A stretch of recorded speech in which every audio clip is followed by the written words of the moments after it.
Worried about losing money on a stock in Robinhood? Stop-loss orders can help.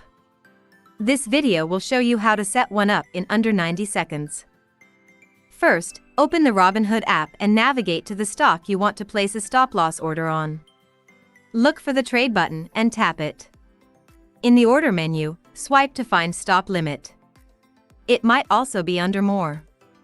This option lets you set both a stop price and a limit price. The stop price is where you want the order to be triggered if the stock price falls. Enter that amount. The limit price is the maximum price you're willing to pay, or the minimum you'll accept when selling once the stop is triggered.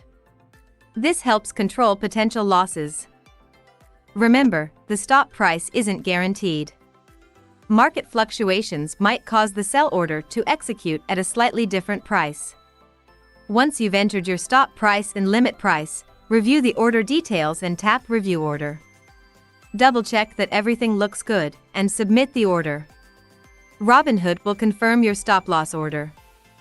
Now, if the stock price falls and reaches your stop price, the order will be triggered, and your shares will be automatically sold at the limit price, or better, if market conditions allow. That's it. Stop-loss orders can help you manage risk in your Robinhood trades. Remember, they don't guarantee a specific sell price. Thanks for watching.